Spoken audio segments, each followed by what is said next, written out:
Dobrodošli nazad na kanal Baštovanova priča.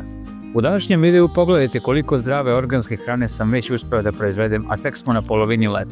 Ima tu svega: luka, paradajza, čeri paradajza, krompira, blitve, krastavca, tikvica. Srušio sam mitove o tome kako je teško i neisplativo proizvesti sopstvenu organsku hranu. Pred vama je bogatstvo svežih organskih dokaza da je sve to moguće.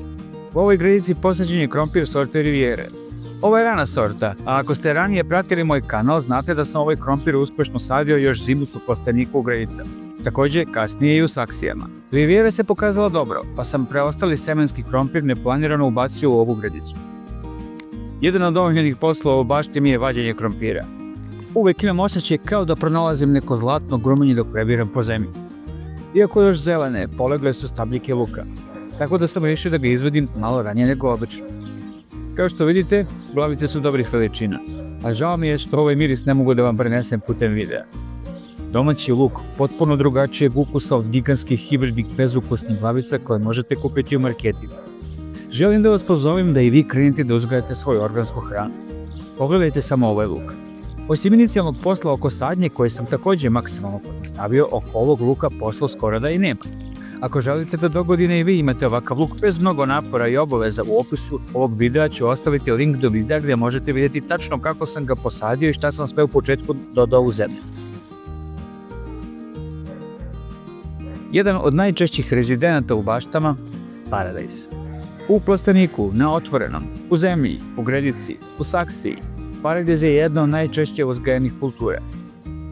Ako želite da biljka obilno rađa, da bude zdrava, može se reći da oko njega i ima malo posla. Ali ljudi moji, za ovaj ukus se i vredi malo pomučiti. Naravno, mnogo zavisi od sorte.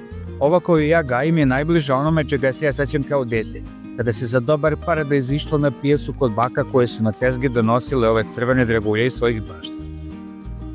Za one koji ga nemaju u bašti reći ću vam samo ovo. Jede vam se paradajz. Može, izađeš u dvorište, baštu, baciš pogled na onaj koji je zreo i ubereš ga. I pošto znaš da paradajz nije prskan otrovima, dok se vraćaš u kuću, zagrizeš jedan manji koji si tek ubrao, još vrući od sunca i sočan, a u ustima savršen ukus izbalansirane kiselosti i hlatkoće. Neprocenjiv osjećaj. Ove godine sam pored odlične ispravone sorte čeri paradajza Super Sweet 100 posadio i ovu Honey Bomb. Vidite kako lepo rađa, a ukus skroz opravdava ime sorte. Ovaj čeri je stvarno sladak kao med. Naravno, bašta ne bi bila tako dobra da nije bilo nesebične pomoći ovog zlatnog baštovana. Danonoćno je nadgledao i obilazio sve radove. Podržite ovog baštovana jednim srcem za njega u komentarima i ostanite uz video pošto ću vam uskoro prikazati šta sam sve danas ubrao. Evo nas ponovo u krompiru.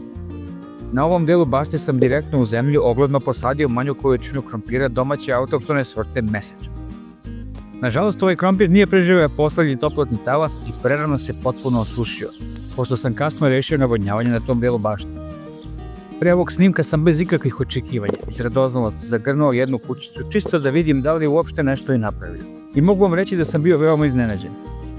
A sada pogledajte vi koliko hrane ću da izvedim iz ovog jednog oglednog reda krompira, koji se još pritom osušio otprilike na polovini svoje vegetacije. Ne mogu da se ne zapitam koliko bi krompira iz ovog jednog reda bilo da se nije ovako prerano osušio. Blitva, listnato povrće bez ikakvih muka. Može se spremiti na razne načine, kuvana, barena, možete koristiti svežu u smutiju. Puna nutrijenata, a kao što vidite na snimku može da doda i lepe boje vašoj bašti. Ova šarena sorta je Rainbow Mix. Ako vam se dopao video, podržite naš rad kliknimo na dugme subscribe. Kliknite ikonicu zvonce da bi dobili pravovremena obaveštenja o našim objavama. Komentarišite, lajkujte i podijelite ovaj video sa prijateljima. I još uvijek nije kraj naše današnje berbe. Tu su još krastavci, tikvice, čeri paradajz. Tikvice su kao neko magično povrće. One vam bukvalno rastu ispred očiju. Danas su veličine kornišona, a sutra su već ovolike, spremne za kuhinju. Pišite nam u komentarima da li vi gajite tikvice i kako najviše volite da ih spremate. Čeri paradajz možete gajiti i u saksijama. Zato nemojte da vam izgovor što ne gajite svoje povrće bude taj da nemate baštu. Terasa ili prozorska daska su dovoljne za ovaj balkonski čeri. Da bi vam pokazao da i na terasi možete da budete baštovani, ja sam pored ovog čerija u saksije posadio još i ljuke papričice i blitve, ali to ću vam prikazati i u posebnom videu. U nastavku pogledajte ovaj prepuni sto svežeg organskog povrća koji smo ubrali u samo jednom danu. 2 vrste krompira, paradajz, cherry paradajz, tikvice, krastavac, blitva, luk. Ovo sve se može naći i na vašoj trpezi. Jeste, potrebno je malo truda, ali ne, ni blizu onoliko koliko se obično misli. Ovo što vidite nema cenu. Ovo se ne može kupiti u radnji. Organsko, netretirano povrće prepuno nutrijenata, neverovatnih ukusa, domaća proizvedena hrana. Pozivam vas da se ponovo povežete sa prirodom, da uzgojate svoje povrće radeći sa njom, a ne protiv nje, trujući je raznim otrovima. Nije teško, ako sam ja uspeo, možete i vi. I ako se odlučite na taj korak, ovaj kanal i ja ćemo biti uz vas sa savjetima i iskustvima. Do sljedećeg puta, dragi baštovani, zeleni pozdrav!